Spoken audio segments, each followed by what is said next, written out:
Hello students, welcome back to my YouTube channel APT Adda. I am your science mentor Izharuddin. आज के इस lecture के अंदर मैं आपको कराने जा रहा हूँ most expected questions of acid basis and salt, class 10 science की केमिस्ट्री का चैप्टर नंबर 2।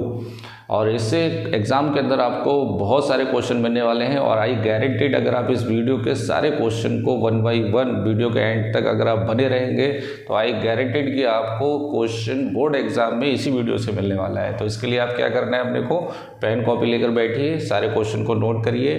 साथ में मैं नोट्स भी शेयर करूँगा स्क्रीन पर, आप वहाँ से नोट्स भी लिख सकते हैं। तो आप हमारे अगर फर्स्ट व्यूअर हैं तो पहले चैनल को सब्सक्राइब करें, वीडियो को लाइक करें। टाइम वेस्ट नहीं करते हैं, लेक्चर स्टार्ट करते हैं। राइट।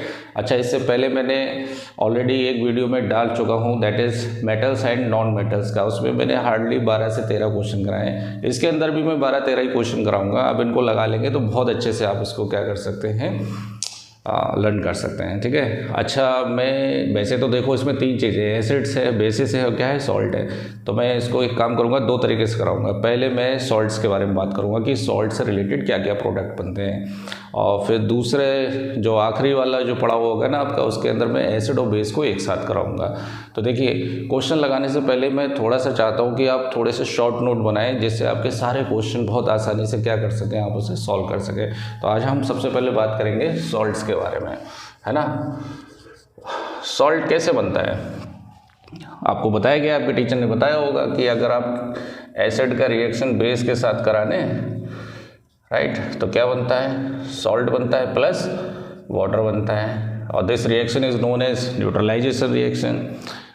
और ये सॉल्ट एक नया टेस्ट आ जाता है। एसिड का टेस्ट जो है बेस क्या कर देता है, न्यूट्रलाइज कर देता है, और बेस का टेस्ट जो है एसिड न्यूट्रलाइज कर देता है, नया टेस्ट आ जाता है, दैट इज सॉल्ट। अब जो कॉमन सॉल्ट है उसका नाम क्या है, NaCl। ये कॉमन सॉल्ट आपके किचन में मिलेगा। ये कैसे बनता है, अगर आप स्ट्रॉन्ग एसिड ले लें HCl और स्ट्रॉन्ग बेस ले लें NaOH, इसका रिएक्शन करा दें तो यहाँ से NaCl कॉमन सॉल्ट बन जाएगा और प्लस क्या हो जाएगा, H2O। अब हमारी कहानी शुरुआत होती है यहाँ से कॉमन सॉल्ट से। ये हमारे लिए क्या हो गया, रॉ मटेरियल हो गया, राइट। इस रॉ मटेरियल से हम बहुत सारे मटेरियल बना सकते हैं। जैसे फॉर एग्जांपल नंबर 1, अगर मैं आपसे बोलूँ कि कास्टिक सोडा कैसे बनता है, कौन सा सोडा, कास्टिक सोडा। एग्जाम में पूछ लें, बहुत सारे क्वेश्चन यहीं से क्लियर हो जाएंगे कि कास्टिक सोडा का केमिकल फार्मूला लिखिए, तो क्या होता है ये NaOH। केमिकल नेम बताइए, सोडियम हाइड्रोक्साइड। क्या नाम है इसका, सोडियम हाइड्रोक्साइड। कैसे बनता है ये कास्टिक सोडा, ये बनता है आपका ब्राइन सोल्यूशन से। टेढ़े टेढ़े। अब आपसे पूछ ले कि ब्राइन सोल्यूशन क्या होता है, तो ब्राइन सोल्यूशन जो होता है वो नमक का घोल होता है पानी के साथ। This one is known as brine solution.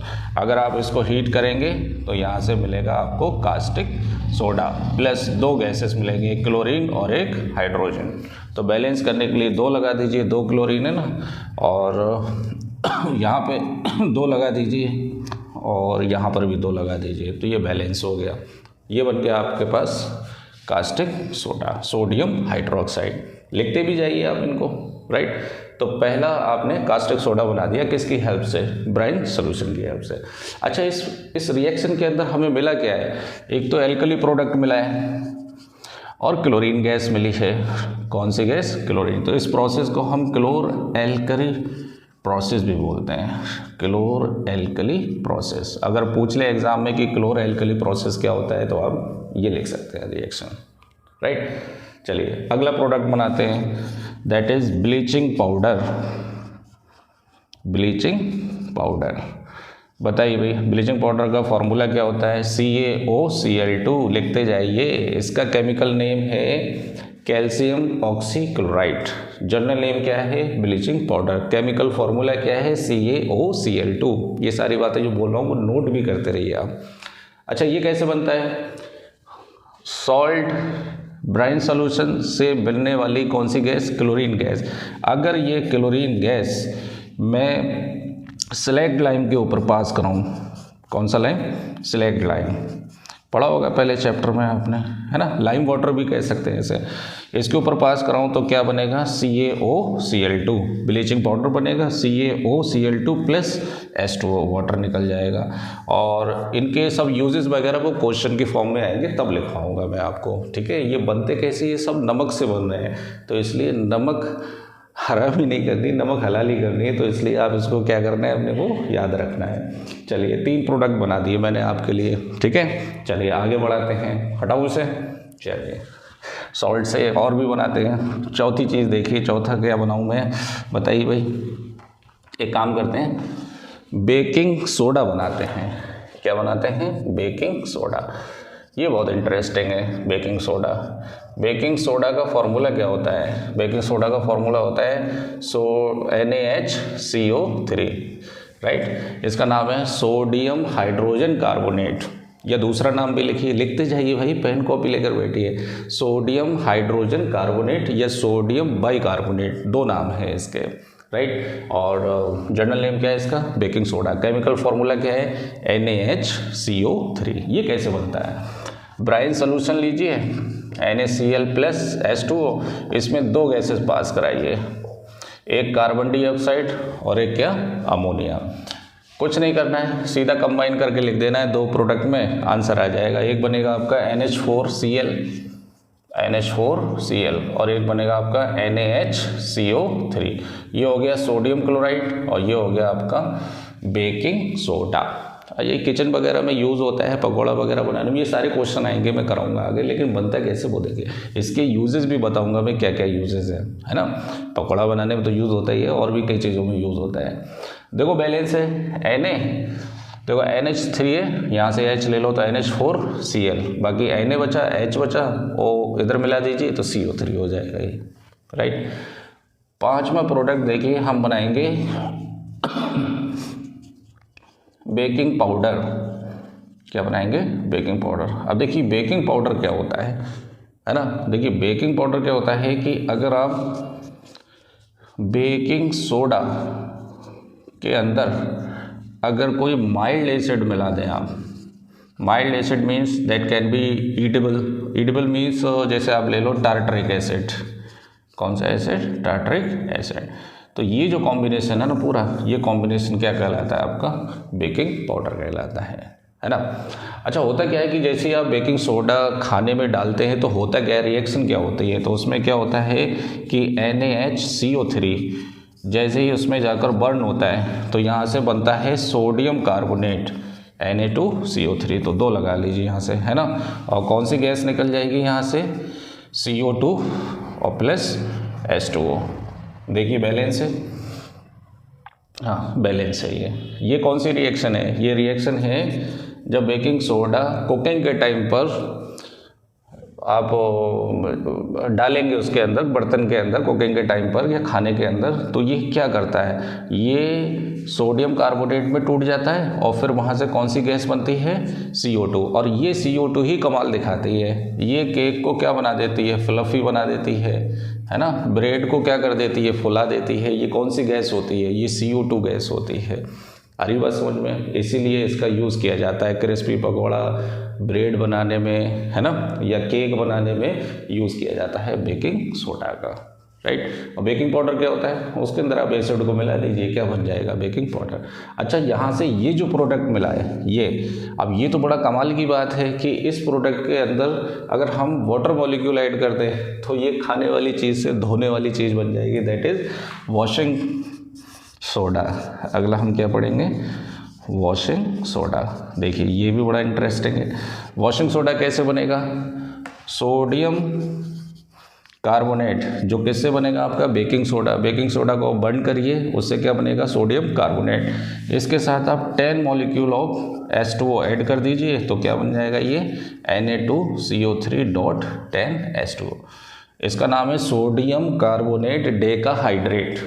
अच्छा ये बहुत सारे सॉल्ट ऐसे होते हैं कि आपको लगेंगे कि ये डिहाइड्रेटेड है, मतलब इनके अंदर कोई पानी वानी नहीं है, लेकिन एक्चुअल में ऐसा नहीं होता है, उनके साथ कुछ वाटर मॉलिक्यूल ऐड होते हैं, तो इसको वाटर क्रिस्टलाइजेशन बोलते हैं। और ऐसे सॉल्ट को हम हाइड्रेटेड सॉल्ट भी बोलते हैं। तो ये कौन सा सॉल्ट है? हाइड्रेटेड सॉल्ट है, और इसका नाम क्या है? Washing soda. तो इसका मालूम ही है, डिटर्जेंट वगैरह में क्या होता है, यूज़ किया जाता है, नोट कर लीजिए। अब ये 6 प्रोडक्ट ऐसे हैं जो आप किससे बना रहे हैं? सॉल्ट से बना रहे हैं, ठीक है। अपार्ट फ्रॉम दैट और भी देखते हैं थोड़ा सा। आपने एक स्टोन के बारे में सुना होगा, दैट इज जिप्सम, है ना? जिप्सम सुना है? नहीं सुना है? जिप्सम का फॉर्मूला क्या होता है, देखिए। कैल्शियम सल्फेट के साथ कितने वाटर मॉलिक्यूल ऐड होते हैं, है ना? 2H2O। इसकी भी एक अलग कहानी है भैया जिप्सम की। अच्छा, ये नमक से नहीं लिया गया है, ये अलग पार्ट है। तो इसमें 2 चीज़ें मैं करा देता हूँ, आप इसको समझ लीजिए तो ज़्यादा बेटर है। तो देखिए हम क्या करेंगे, एक बार इस जिप्सम को हम बर्न करेंगे 373 केल्विन पर, राइट है। और एक बार इसी जिप्सम को हम 400 केल्विन पे बर्न करेंगे तो क्या होगा। जैसे आप 373 केल्विन पे बर्न करेंगे तो इसमें से आपका 1.5 मॉलिक्यूल जो है पानी का क्या हो जाएगा, बाहर निकल जाएगा। तो ये क्या बन जाएगा, CaSO4, और यह half molecule of H2O plus 1.5 molecule of H2O अलग हो जाएगा, राइट। तब उस केस में ये जो बनेगा that is called POP, plaster of Paris. ये टेम्परेचर पे बहुत डिपेंड करता है भाई। ये टेम्परेचर कितना होना चाहिए, 373 केल्विन होना चाहिए, है ना। इतना टेम्परेचर पर आप हीट करिए। अगर आप 400 केल्विन या उससे ऊपर आप हीट करेंगे तो क्या होगा, कैल्शियम सल्फेट से पूरा का पूरा वाटर मॉलिक्यूल क्या हो जाएंगे, अलग हो जाएंगे, और ये हमारे कोई काम का नहीं रहेगा। अब काम का कैसे नहीं रहेगा, इसके अंदर जो प्रॉपर्टी होती है ना इस मटेरियल की, POP की, उसके अंदर हार्डनेस होती है। आपने देखा होगा कि डॉक्टर्स वगैरह जब प्लास्टर चढ़ाते हैं तो उसके अंदर इसी मटेरियल का वो क्या करते हैं, यूज़ करते हैं। लेकिन अगर आप ज़्यादा टेम्परेचर पे इसको हीट करेंगे तो इसकी हार्डनेस जो है वो रिमूव हो जाएगी, है ना, रिमूवल ऑफ हार्डनेस, और ये हमारे किसी काम का नहीं रहेगा। तो इसलिए टेम्परेचर खास करके इसका याद रखना है, कितना, 373 केल्विन, ठीक है। तो इतना सा मटेरियल ऑफ सॉल्ट के लिए याद रखिए, है ना। उसके बाद हम क्वेश्चन लगाते हैं 1 बाय 1। देखिए क्या है क्वेश्चन। पहला क्वेश्चन देखिए, पहला क्वेश्चन है स्क्रीन पे मैंने लगा रखा है, देखिए क्या है। Give 2 important uses of washing soda. Washing soda के हमें यूजेस बताना है, यूजेस ऑफ वॉशिंग सोडा, ठीक है। तो वॉशिंग सोडा का तो हमें पता ही है, सबसे पहला यूज तो यही है कि ये क्लींजिंग एजेंट है, ये it is an cleansing agent, है ना, लाइक डिटर्जेंट। किस में यूज़ किया जाता है, ये डिटर्जेंट में यूज़ किया जाता है। और दूसरा किस में यूज़ किया जाता है, it is also used in removing, it is also used in removing the hardness of water, hardness of water, है ना। वाटर की हार्डनेस को रिमूव करने के लिए भी इसका क्या किया जाता है, यूज़ किया जाता है। जितने भी हार्ड वाटर होते हैं जैसे कुएं के पानी वगैरह होते हैं, इनके अंदर आप डिटर्जेंट को डाल दीजिए तो उसकी हार्डनेस क्या कर देते हैं, वो रिमूव कर देते हैं। अच्छा, इसके बाद यूजेज ऑफ, इसी क्वेश्चन में पूछा है इसने, uses of baking soda. Baking soda दो यूज़ बताने हैं इसके अंदर। तो बेकिंग सोडा का एक तो यूज़ होता है, it is used in bakery, bakery के अंदर केक वगैरह ये सब बनते हैं, उसके अंदर क्या होता है, इसका यूज़ होता है। और दूसरा इसका यूज़ होता है एंटासिड्स में। हमारे पेट के अंदर, स्टोमक के अंदर जो एसिड एक्सेस में आ जाता है उसको न्यूट्रलाइज करने के लिए एंटासिड की तरह क्या किया जाता है, इसका यूज़ किया जाता है। तो अब ये नोट कर लेंगे, ठीक है। चलिए अगला क्वेश्चन, सेकंड क्वेश्चन क्या है, देखिए। सेकंड क्वेश्चन है कि in one of the industrial process used for the manufacture of sodium hydroxide. देखिए ये बढ़िया क्वेश्चन है।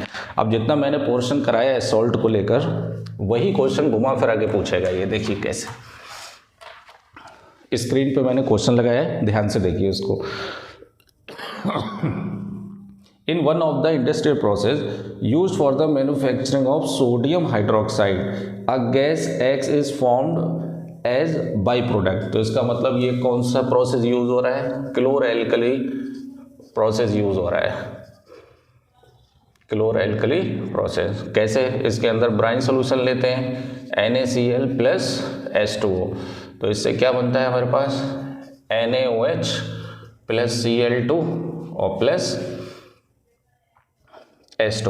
तो यहाँ पे कितना ले लीजिए आप 2 ले लीजिए। तो देखिए इसके अंदर क्वेश्चन को पढ़िए ध्यान से कि in one of the industrial process used for the manufacturing of sodium hydroxide okay a gas X is found. तो ये गैस कौन हो गई?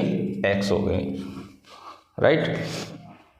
The gas X react with the lime water. Lime water क्या है? CaOH का whole twice. Chlorine के साथ इसका रिएक्शन कराइए। ओके पूरा क्वेश्चन पढ़िए, देखिए तभी मजा आएगा इसके अंदर। The gas X reacts with the lime water to give the compound Y। अच्छा इससे क्या बनेगा? कंपाउंड Y बनेगा which is used as a cleansing bleaching agent. तो ब्लीचिंग पाउडर बनेगा। इससे क्या बनेगा? CaOCl2 plus H2O। ये क्या बनना है? Y, right. ओके तो identify X and Y by giving the chemical equation. तो X आपका क्या हो गया? क्लोरीन हो गया, X हो गया आपका क्लोरीन, और Y कौन हो गया आपका? CaOCl2 bleaching powder. Bleaching powder clear? ये केमिकल इसकी क्या हो गई? रिएक्शन हो गई। देखिए कितना आसान हो गया ये। चलिए अगला क्वेश्चन करें। चलिए नेक्स्ट क्वेश्चन पर आते हैं। अगला क्वेश्चन है कि what is water of crystallisation. देखिए ये अभी मैं बता रहा था ना आपको वाटर क्रिस्टलाइजेशन के बारे में। क्वेश्चन लिख लीजिए। देखिए क्वेश्चन क्या है कि व्हाट इज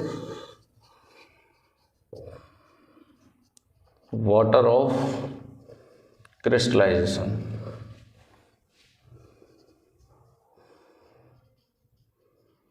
ठीक है, इसके एग्जाम्पल भी पूछ रहा है आपसे कि इसके कुछ एग्जाम्पल्स भी बताइए, उनके फॉर्मूला वगैरह भी ये भी लिखिए। ठीक है, वाटर ऑफ क्रिस्टलाइजेशन का मतलब क्या है? तो मैंने आपको बताया कि बहुत सारे कंपाउंड के क्रिस्टल आपको ऐसे लगते हैं कि जैसे वो एनहाइड्रस हो, मतलब उसके साथ कोई पानी वानी मिला हुआ नहीं होगा, लेकिन एक्चुअल में उनके अंदर कुछ वाटर मॉलिक्यूल ऐड होते हैं। तो वो वाटर मॉलिक्यूल क्या कहलाते हैं? वाटर ऑफ क्रिस्टलाइजेशन कहलाते हैं। जैसे आप डिटर्जेंट को आप अगर ऐसे करके मुट्ठी में बांधेंगे और छोड़ेंगे तो बहुत सारे पार्टिकल क्या हो जाते हैं? हाथ पे लगे रहते हैं। तो वो क्यों लगे रहते हैं? वो नमी की वजह से लगे रहते हैं, राइट। डेफिनेशन समझ में आई आपको? फिर से बताता हूँ मैं, ध्यान से सुनिए। Most of the crystals of any compound seems to be anhydrous, मतलब कि उनके अंदर कोई वाटर मॉलिक्यूल नहीं है, but in reality some water molecules are added and those water molecules are called water of crystallization, right। Example देखिए, बहुत सारे एग्जाम्पल हैं। जैसे आपका बिलोबिट्राइल हो गया, है ना। इसका फॉर्मूला क्या होता है? बिलोबिट्राइल का बताइए भाई। कॉपर सल्फेट के साथ 5 वाटर मॉलिक्यूल, राइट। अभी तो मैंने और भी बहुत सारे लिखवाए थे। POP का बताया, तो POP का क्या होता है? कैल्शियम सल्फेट के साथ हाफ मॉलिक्यूल, है ना। और ये बनता किससे है ना? ये जिप्सम से बनता है। तो जिप्सम भी लिख सकते हैं आप, बहुत सारे लिख सकते हैं आप। जिप्सम का क्या होगा? CaSO4 और 2 मॉलिक्यूल होते हैं किसके? वाटर के। और ये लिख दीजिए आप वॉशिंग सोडा। वॉशिंग सोडा क्या था? Na2CO3.10H2। ये इसके एग्जाम्पल हो गए। एग्जाम में पूछा जाता है ये क्वेश्चन, कई बार आ भी चुका है कि what is water of crystallisation, right. तो देखिए मैंने आंसर भी इसमें लिख रखा है कि crystals of some compound seems to be dry लगते हैं, but actually contain some water molecule attach to them and this water is called water of crystallisation. ये एग्जाम्पल है इसके, है ना। और इस टाइप के जितने भी सॉल्ट होते हैं ये सब हाइड्रेटेड सॉल्ट कहलाते हैं। क्या कहलाते हैं? ये हाइड्रेटेड सॉल्ट। एग्जाम में क्वेश्चन आ जाए कि write some examples of hydrated salt, तो आप ये लिख सकते हैं। ठीक है, चलिए आगे बढ़ते हैं। नेक्स्ट क्वेश्चन, अगर वो सॉल्ट वाला सेक्शन आप अच्छे से लगा लेंगे तो ज़्यादा दिक्कत नहीं आने वाली है। अगला क्वेश्चन है कि right the name and formula of each of the following. सबसे पहला नंबर 1, ये इंपॉर्टेंट है। देखिए इसके अंदर एन एसिडिक सॉल्ट बताना है, एसिडिक सॉल्ट। दूसरे केस में अपने को बेसिक सॉल्ट बताना है, ये भी आ चुका है एग्ज़ाम के अंदर क्वेश्चन। और तीसरे केस में अपने को न्यूट्रल सॉल्ट बताना है, न्यूट्रल सॉल्ट। तो इसकी कहानी तो तुम्हें पता है कि सॉल्ट कैसे बनता है, एसिड प्लस बेस से बनता है। तो अगर आपके पास एसिड स्ट्रॉन्ग है और बेस वीक है तो वो एसिडिक सॉल्ट कहलाएगा, राइट। चलो मैं इसका एग्जांपल ही कराता हूँ सीधा। जैसे फॉर एग्जांपल आप HCl ले लें, है ना। HCl कैसा एसिड होता है, स्ट्रॉन्ग एसिड होता है, और इसके साथ वीक बेस ले लें आप NH4OH, तो सॉल्ट तो बनेगा लेकिन उसका नेचर किसकी तरह होगा, एसिड की तरह होगा इसका, है ना। ये स्ट्रॉन्ग है, ये कैसा है, वीक है। तो क्या बनेगा यहाँ से बताइए क्या बनेगा, NH4Cl plus H2O, sodium chloride, sodium chloride. ये आपके पास क्या बन गया, एक सॉल्ट बन गया। और ये सॉल्ट कैसा है, एसिडिक सॉल्ट है, राइट। अगर बेसिक सॉल्ट बनाना है तो उल्टा कर दीजिए, कैसे है, एसिड वीक ले लीजिए और बेस क्या ले लीजिए, स्ट्रॉन्ग ले लीजिए। तो वीक एसिड आप ले लीजिए कोई वीक एसिड, कार्बोनिक एसिड ले लेता हूँ मैं, HCO3, H2CO3 कार्बोनिक एसिड लिख लीजिए। ये आपको पता नहीं पड़ा भी होगा, आपने नहीं पढ़ा होगा, कार्बोनिक एसिड, है ना। ये वीक एसिड है, कैसा एसिड है ये, वीक एसिड। इसके साथ आप स्ट्रॉन्ग बेस ले लें, स्ट्रॉन्ग बेस आपका हो गया कास्टिक सोडा, NaOH। तो बताइए यहाँ से क्या बनेगा, सोडियम कार्बोनेट बनेगा, Na2CO3 प्लस H2O, है ना। तो 2H2O बनेगा, क्या बनेगा, 2H2O, राइट। बताइए भाई ये क्या बना आपका, सोडियम कार्बोनेट, सोडियम कार्बोनेट। और ये सोडियम कार्बोनेट कैसा होगा, बेसिक इन नेचर होगा, बेसिक सॉल्ट है ये, कैसा सॉल्ट है, बेसिक। और ये कैसा सॉल्ट है, एसिडिक। और ये तो आपको बताइए कि न्यूट्रल सॉल्ट कैसे बनता है, दोनों ही स्ट्रांग होना चाहिए, बेस भी और एसिड भी स्ट्रांग होना चाहिए। तो एसिड आप ले लो HCl और ये ले लो NaOH। तो ये तो पहली रिएक्शन यही कराई थी मेरे लेक्चर में। तो ये क्या बना देगा, NaCl और प्लस H2O। ये आपका न्यूट्रल सॉल्ट है, कैसा सॉल्ट है ये, न्यूट्रल सॉल्ट। ये ना ही खट्टा होगा और ना ही कड़वा होगा। ये कैसा होगा टेस्ट करने में, ये थोड़ा सा खट्टा होगा, ये कड़वा होगा थोड़ा टेस्ट करने में। चलिए लिख लीजिए, इसको नोट कर लीजिए, देखिए कितना बढ़िया क्वेश्चन है। आगे बढ़े, चलें।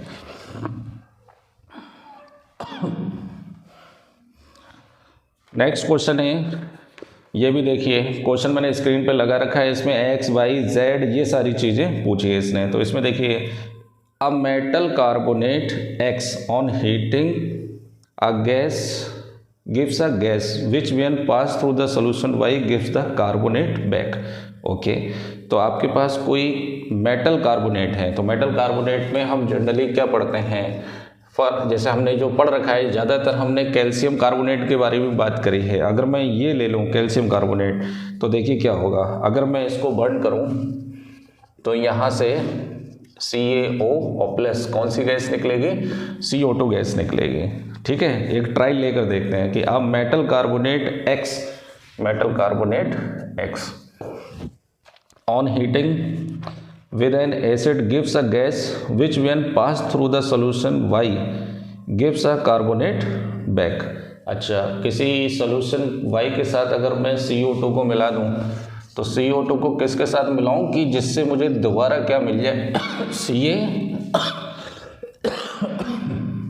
CO3 मिल जाए।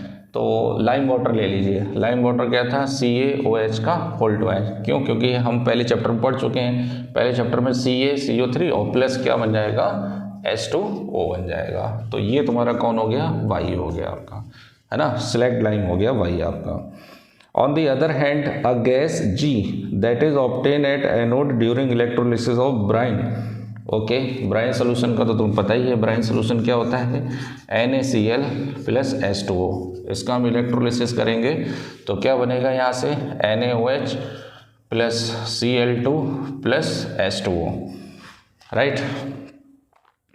तो यहाँ पर क्या लगा दीजिए, 2 लगा दीजिए। तो यहाँ पर जो गैस मिल रही है हमें that is Cl2। On the other hand a gas G, ये कौन सी गैस है, G गैस है, that is obtain at anode during the electrolysis of Bryan is passed on the dry Y। अच्छा, Y के साथ अगर हम इसे पास कराएं CaOH का होल ट्वाइस प्लस Cl2 को अगर मैं पास कराऊं तो क्या बनना चाहिए, it gives a compound Z। तो इससे क्या बनेगा, ब्लीचिंग पाउडर बनेगा, हमें पता है पहले से ही, है ना, अभी कराई थी मैंने reaction. Okay, and that Z is used for disinfecting drinking water. बिल्कुल यूज़ किया जाता है इसको, ड्रिंकिंग वाटर को डिसइंफेक्टेड कीड़े वगैरह या जो भी उसके अंदर जम्स है उनको मारने में काम में लिया जाता है। तो अपने को X, Y, G, Z की वैल्यू बतानी है। तो सबसे पहले X बताओ, X कौन है यहाँ पर, X है आपका कैल्शियम कार्बोनेट CaCO3, लिख लो भाई कैल्शियम कार्बोनेट। Y कौन है, Y आपके पास है CaOH का होल ट्वाइस, CaOH का होल ट्वाइस लिख लीजिए भाई, स्लैक्ड लाइम लिख लीजिए, क्या है ये, स्लैक्ड लाइम। उसके बाद पूछा है इसने G कौन है, G है आपका Cl2, लिख लो भाई क्लोरीन गैस, कौन सी गैस, क्लोरीन गैस। और Z जो हमारे पास बना है वो कौन है, CaOCl2, ब्लीचिंग पाउडर लिख लीजिए। अब देखिए अगर आप थोड़ा नोटिस करेंगे, अभी मैंने जो सॉल्ट का पूरा जो स्ट्रक्चर कराया था कि कितने हमें इम्पोर्टेंट मटेरियल्स हम बना सकते हैं NaCl से, उसी का ही तो पार्ट है ये, बस क्वेश्चन को घुमा फिरा के पूछा है, तो सारे क्वेश्चन आप आसानी से लगा सकते हैं। हटाओ इसे, चलिए आगे बढ़ते हैं। अगला क्वेश्चन देखिए, अगला क्वेश्चन है कि अब हमारे लगभग सॉल्ट वाले सारे क्वेश्चन खत्म हो गए हैं, अब हम एसिड बेस पर आते हैं। अब तो बहुत सिंपल क्वेश्चन होंगे। देखिए, the pH of a salt use to make a tasty and crispy pakora is 14। Okay, identify the salt and write the chemical equation for its formation, list its 2 uses. तो देखिए ये भी सॉल्ट और उससे मिलता जुलता है। तो हमारे पास एक ऐसे सॉल्ट का हमें नाम बताना है जिसका pH कितना है, 14 है। इसका एक पहली बात तो वो बेसिक होना चाहिए, क्या होना चाहिए, बेसिक, और पकौड़ा वगैरह बनाने में काम में आना चाहिए। तो मैंने बताया था आपको कौन सा सोडा होता है, बेकिंग सोडा। इसका आंसर क्या आएगा, बेकिंग सोडा। और बेकिंग सोडा का फॉर्मूला क्या होता है, NaHCO3। जब इसको बर्न करते हैं, है ना, खाने के अंदर डालते हैं तो क्या बनता है इससे, Na2CO3 plus CO2 plus H2O। और ये गैस खाने को क्या करती है, खाने को जल्दी कुकिंग में काम में आता है। ये कैटलिस्ट की तरह काम करता है, जल्दी जल्दी खाने को जो है गलाने के काम में आता है, या फिर अगर बेकिंग वगैरह में यूज़ कर रहे हैं तो उसको फ्लफी बनाने के काम में आता है CO2, राइट। तो ये इसका आंसर हो गया, लिख सकते हैं हम, ठीक है। चलिए आगे बढ़ते हैं क्वेश्चन नंबर 7 पे। देखिए क्वेश्चन नंबर 7 में name the natural source of each of the following acid. Screen पे लगा हुआ है, मैं पढ़ता जा रहा हूँ, आप लिखते जाइए। सिट्रिक एसिड लेमन जूस के अंदर मिलेगा तुम्हें citric acid. Oxalic acid tomato के अंदर मिलेगा, टमाटर के अंदर मिलता है ना, टोमेटो लिखना, टमाटर मत लिख देना। लैक्टिक एसिड कर्ड के अंदर मिलेगा अपने को। टार्टरिक एसिड टैमारिंड के अंदर मिलेगा, इमली के अंदर मिलेगा, ठीक है। चलिए 8वां क्वेश्चन देखें, ये भी बहुत बढ़िया क्वेश्चन है। 8th क्वेश्चन में उसने पूछा है कि what happens when nitric acid is as to the egg shell. Egg shell, अंडे का जो छिलका होता है उसके ऊपर अगर हम नाइट्रिक एसिड डालेंगे तो क्या होगा। एक्चुअली एग सेल में क्या कम सब्सटेंस होता है, कैल्शियम कार्बोनेट होता है। एग सेल किससे बना होता है, कैल्शियम कार्बोनेट से। और अगर इसके ऊपर मैं HNO3 डाल दूँ, क्या डाल दूँ, HNO3, तो Ca के साथ NO3 मिल जाएगा, तो CaNO3 का होल ट्वाइस और प्लस कौन सी गैस निकलेगी, CO2 गैस निकलेगी, राइट, हाँ CO2 निकलेगी, और प्लस क्या होगा, वाटर रिलीज होगा, राइट। अब यहाँ पर होता क्या है कि ये जो कार्बन डाइऑक्साइड जलती है ना, तो ये तुम्हें किस तरह से बताऊँ मैं इसको, कि जिस तरीके से, जैसे अगर आप जलती हुई आग पर ऊपर से बारूद डालते हैं ना, तो ऐसे चमकदार तरीके से जो जलता है, इसको हम इंग्लिश में बोलते हैं ब्रिस्क इफरवेंस, है ना। ये आप लिख लीजिए, क्योंकि ये इसके अलावा कोई दूसरा वर्ड है ही नहीं इसको डिस्क्राइब करने के लिए, ब्रिस्क इफरवेंस। इस तरह से ये CO2 क्या होती है, बर्न होकर बाहर निकलती है, ये चीज़ हमें देखने को मिलेगी, है ना। जैसे अपनी भाषा में ऐसे मान के चलो कि जैसे चिलकुए से उठेंगे उसके ऊपर है ना। हाँ, अंडे के छिलके के ऊपर आप डाल सकते हैं नाइट्रिक एसिड। नाइट्रिक एसिड तो नहीं मिलेगा, अंडे का छिलका तो तुम्हें मिल जाएगा। लिख लीजिए, एग शेल कंटेन्स कार्बोनेट, है ना, ये कौन सा carbonate? Calcium carbonate. On reacting it with nitric acid a brisk effervescence of CO2 gas is produced. ये गैस प्रोड्यूस होगी। चलिए अगला क्वेश्चन देखते हैं, 9th क्वेश्चन, क्वेश्चन नंबर 9। देखिए क्वेश्चन नंबर 9 है कि compound such as alcohol and glucose, alcohol and glucose. Glucose का होता है C6H12O6। एल्कोहल में कोई भी ले लो आप, CH3CH2OH ले लो, है ना। एल्कोहल मिथेनॉल ले लो चाहे इथेनॉल ले लो, दोनों में से कोई सा भी ले लो, वो एल्कोहल की कैटेगरी में आते हैं। वाइल नहीं, compound such as alcohol and glucose also contain hydrogen. अच्छा, इनके अंदर हाइड्रोजन है ना, but are not categorise as acid. Describe an activity to prove it. क्या बात है, बढ़िया क्वेश्चन है, NCERT का क्वेश्चन है। अच्छा, एसिड और बेस की जो डेफिनेशन है वो जनरली ये बताई जाती है, एसिड और बेस को पहचानने के 4 तरीके हैं। देखिए, एक तो ये है कि एसिड वो होते हैं जिनको अगर मैं टेस्ट करूं तो खट्टे होते हैं, सौर होते हैं, है ना। और एसिड वो होते हैं जो जिन सोल्यूशन के अंदर हाइड्रोजन आयन होते हैं तो वो क्या होते हैं? एसिड होते हैं। और एसिड वो भी होते हैं कि जो कलर को क्या कर देते हैं? चेंज कर देते हैं। जैसे ब्लू लिटमस को रेड में क्या कर देते हैं? चेंज कर देते हैं। और एसिड वो भी होते हैं जो इलेक्ट्रॉन क्या करते हैं? डोनेट करते हैं। तो एसिड पहचानने के कितने तरीके हैं? 4 तरीके हैं, राइट। इसी तरह बेस को पहचानने के, बेस के बताइए, बेस का भी ऐसा ही है। बेस को अगर आप टेस्ट करेंगे तो वो बिटर होगा, कड़वा होगा। और बेस का जो सोल्यूशन होता है उसमें OH आयन होते हैं, एसिड में H आयन होते हैं, राइट। और बेस का जो तीसरा तरीका वो ये है कि ये रेड कलर के लिटमस को दोबारा से किस में कन्वर्ट कर देता है? ब्लू कलर में चेंज कर देता है ना। और चौथा इसका जो प्रोसेस है वो ये है कि जो सब्सटेंस इलेक्ट्रॉन को गेन करते हैं वो क्या होते हैं? बेस होते हैं। तो ये 4 तरीके हैं एसिड बेस को पहचानने के, है ना। अब देखिए, इन्होंने क्या बोला है कि हाइड्रोजन है लेकिन फिर भी एसिड की कैटेगरी में नहीं आ रहे हैं। तो केवल हाइड्रोजन के होने से मतलब नहीं है। तो एसिड वो सब्सटेंस होगा कि अगर मैं उसका एक्वस सोल्यूशन लूँ, क्या लूँ? एक्वस सोल्यूशन, तो उसके अंदर या तो हाइड्रोजन आयन हो या फिर क्या हो? OH आयन हो। हाइड्रोजन आयन होंगे तो वो एसिड होगा, OH आयन होंगे तो वो बेस होगा। अब यहाँ पर मसला क्या है कि ग्लूकोज हो या एल्कोहल हो, इनका जब आप एक्वस सोल्यूशन लेंगे ना तो यहाँ से हाइड्रोजन आयन रिलीज नहीं होंगे। और हाइड्रोजन आयन रिलीज नहीं होंगे तो ये एसिड की कैटेगरी में नहीं आएगा। तो इसका आंसर आप लिख सकते हैं, है ना, क्या कि hydrogen and glucose definitely contains H hydrogen, but in aqueous solution they does not release hydrogen ion, so that's the reason they are not categorized in acid.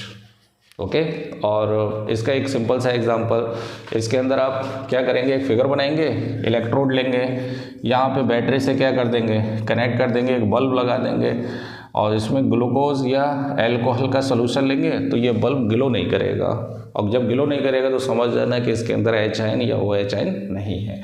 और यही एक्टिविटी अगर आप HCl के लिए करेंगे, किसके लिए? HCl के। तो HCl एक स्ट्रॉन्ग एसिड है। स्ट्रॉन्ग एसिड से मतलब क्या होता है कि ये कम्प्लीटली अपने H आयन में क्या हो जाता है? डिसोसिएट हो जाता है। स्ट्रॉन्ग एसिड की डेफिनेशन क्या है ना? स्ट्रॉन्ग एसिड वो एसिड होते हैं जो कम्प्लीटली अपने आयंस में क्या हो जाते हैं? टूट जाते हैं। जैसे मान लो 100 मॉलिक्यूल है HCl के, तो 100 के 100 क्या हो जाना चाहिए? H आयन में, और Cl आयन में क्या हो जाना चाहिए?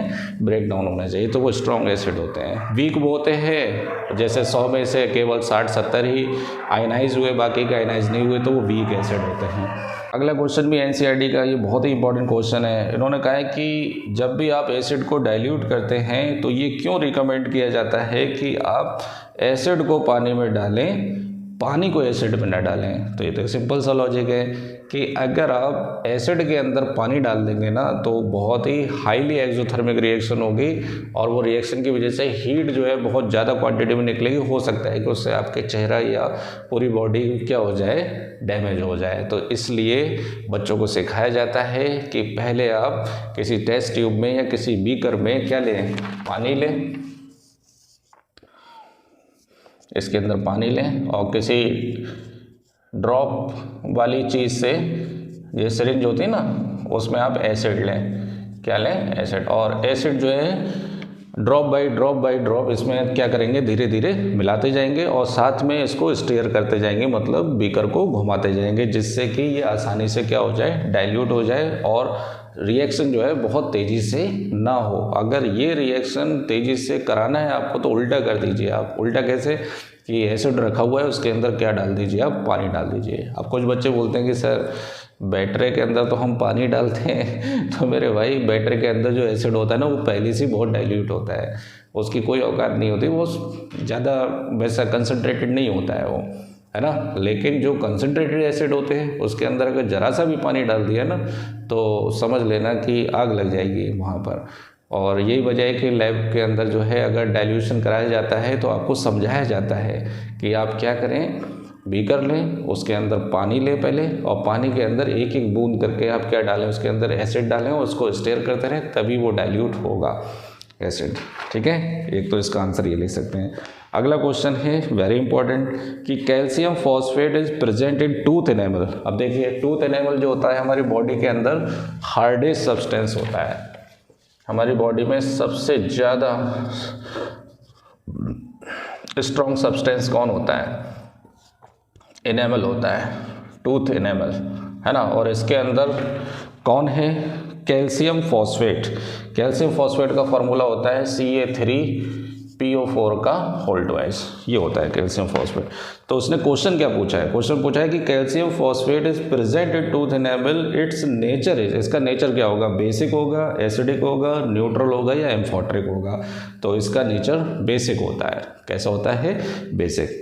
लिख देंगे आंसर कि टूथ एनेमल के अंदर जो सब्सटेंस होता है कैल्शियम फॉस्फेट, इसका नेचर कैसा होता है? बेसिक होता है। लिख लेंगे आप इसको, है ना। अब ये बेसिक होता कैसे, कि अगर वो पूछ ले कि ये कैसे बेसिक नेचर होगा इसका, तो देखिए ये भी एक सॉल्ट की तरह है। तो सॉल्ट कैसे बनता है? एसिड और बेस से मिलता है। तो ये स्ट्रॉन्ग बेस और वीक एसिड से मिलकर बनेगा। तो मैं एक काम करता हूँ, एक कोई वीक एसिड ले लेता हूँ। वीक एसिड में क्या ले लूँ मैं? फॉस्फोरिक एसिड ले लेता हूँ। क्या ले लेता हूँ? Phosphoric acid. फॉस्फोरिक एसिड क्या होता है? H3PO4। ये कैसा एसिड है? वीक एसिड है। इनके नाम लिखिए भाई, ये आपको पता नहीं सुने भी होंगे या नहीं सुने होंगे। H3PO4 इसका नाम क्या है? Phosphoric acid. लिख लो।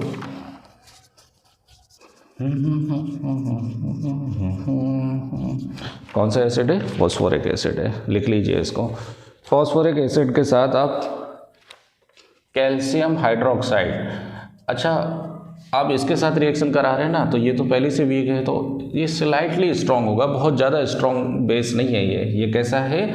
Slightly strong. ऐसे करके लिख लीजिए आप इसको, स्लाइटली स्ट्रॉन्ग बेस। क्या नाम है इसका?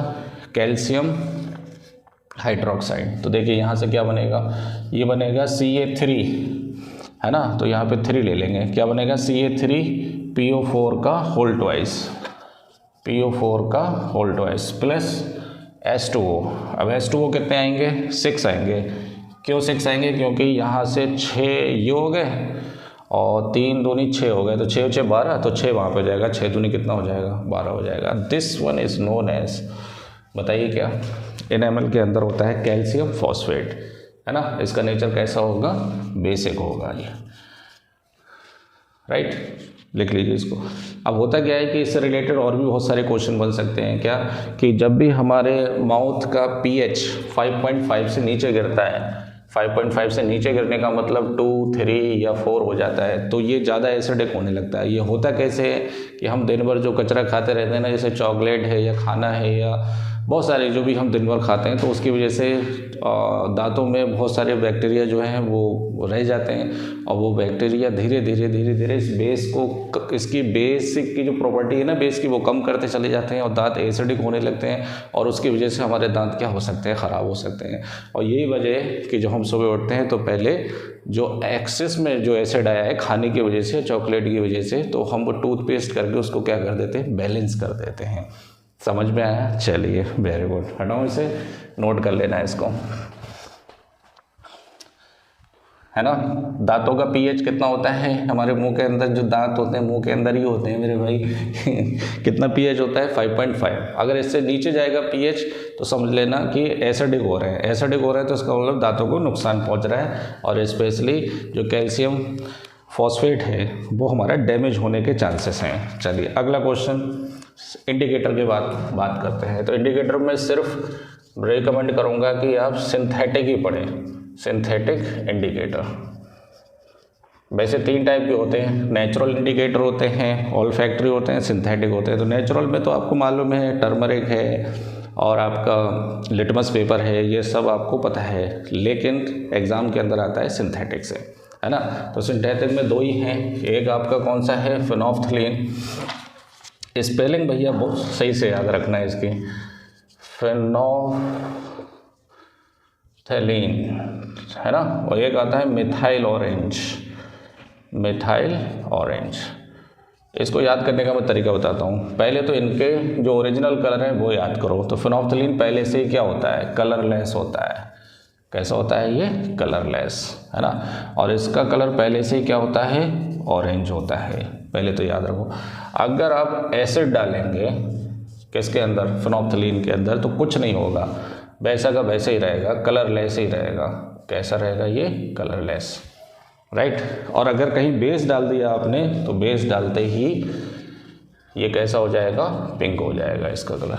नोट कर लीजिए इसे, है ना। मिथाइल ऑरेंज की बात करेंगे। मिथाइल ऑरेंज में अगर आप एसिड डालेंगे, क्या डालेंगे, एसिड, तो ऑरेंज था ये, ऑरेंज से क्या हो जाएगा, ये रेड हो जाएगा। क्या हो जाएगा? रेड। और अगर आप बेस डालेंगे तो ये ऑरेंज से येलो हो जाएगा। कैसा हो जाएगा? येलो हो जाएगा। नोट कर लीजिए इसे, ठीक है। चलिए आगे बढ़ते हैं। ऑल फैक्ट्री के अंदर वो स्मेल वाला लोचा है ना, कि क्लोव ऑयल के हैं और वनीला वगैरह के आप एग्जांपल दे सकते हैं उसके अंदर, लेकिन आप उसको रीड कर लीजिए, ज़्यादा इंपॉर्टेंट नहीं है। इंपॉर्टेंट तो यही है आपके सिंथेटिक। सिंथेटिक कौन से होते हैं? ये नेचुरली नहीं होते हैं, है ना, ये मैन मेड होते हैं, लैब के अंदर बनाए जाते हैं, और ये सोल्यूशन फॉर्म में होते हैं। कौन सी फॉर्म में? Solution form. लास्ट क्वेश्चन है कि द पीएच स्केल, कि पीएच स्केल क्या होता है ना। एक तो हमारे पास ज्योमेट्री बॉक्स के अंदर स्केल होता है, उससे आप क्या मेजर करते हैं, लेंथ वगैरह मेजर करते हैं। इस पीएच स्केल से क्या मेजर करते हैं आप? इससे आप हाइड्रोजन आयन की concentration, hydrogen ion concentration, measurement of, लिख लीजिए मेरे भाई, measurement of hydrogen ion concentration. PH scale से हम क्या करते हैं? Measurement of hydrogen ion concentration करते हैं। कि हाइड्रोजन आयन कंसंट्रेशन अगर ज़्यादा होगी, है ना, तो वो एसिडिक होगा, कम होगी तो क्या होगा, बेसिक होगा वो, राइट। और इसके बारे में देखिए, पीएच का मतलब क्या है, यहाँ पे पी का मतलब जर्मन भाषा में पोटेंस बोलते हैं। क्या बोलते हैं? पोटेंस। और अपनी इंग्लिश में इसका मतलब होता है क्या, पावर। और एच का मतलब ये हो गया, एच आयन कंसंट्रेशन। तो आप इसे लिख सकते हैं कि it is a scale used for measuring H ion concentration. The P in pH stands for potence which means power in German. अब इसके अंदर जो वैल्यूज़ होती हैं वो 0 से लेकर कहाँ तक होती हैं? 14 तक होती हैं। 1 2 3 4 5 6 7 8 9 10 12 13 14 0 1 2 3 4 5 6 7 8 9 10 11 12 13 और 14, ये पीएच स्केल होता है। यहाँ पर जिसका पीएच 7 होता है तो वो आपका प्योर वाटर होता है। क्या होता है? Pure water. क्योंकि प्योर वाटर का जो पीएच होता है वो कितना होता है 7, और ये आता है न्यूट्रल की कैटेगरी में। किसकी कैटेगरी में? न्यूट्रल की। और जैसे ब्लड हो गया तो ब्लड भी लगभग न्यूट्रल ही होता है, इसका पीएच लगभग 7.2 होता है। ब्लड का पीएच कितना होता है? 7.2, राइट। और ये 14 होता है जिसका पीएच, वो स्ट्रॉन्ग बेस होता है। क्या होता है? Strong base. तो स्ट्रॉन्ग बेस में मैंने बताया था, एक क्वेश्चन भी आया था ना 14 वाला, तो आपका वो कास्टिक सोडा हो जाएगा। कौन सा? NaOH हो जाएगा, है ना। और देखिए, जैसे अगर मैं बात करूं गैस्ट्रिक जूस की, बायो के अंदर पढ़ाए गए होंगे आपको गैस्ट्रिक जूस, है ना। इनका पीएच लगभग कितना होता है? 1.2 होता है। 2.2 पीएच किसका होता है? लेमन जूस का होता है। किसका? लेमन जूस का। ये आप लिख सकते हैं इसके अंदर, राइट। तो पीएच के बारे में बहुत सारी चीज़ें हो गई। अच्छा, पीएच का एक फार्मूला भी होता है, मैं लिखवा देता हूँ, वैसे मेरे हिसाब से तो नहीं आने वाला है। इसका फार्मूला होता है -log ऑफ HN कंसनट्रेशन। ये फार्मूला होता है, ये ज़रूरत नहीं है क्योंकि ये साइड डिलीट है, नहीं आने वाला है ये, ठीक है। तो what is pH scale? PH scale, it is a scale which measure the HN concentration in a solution.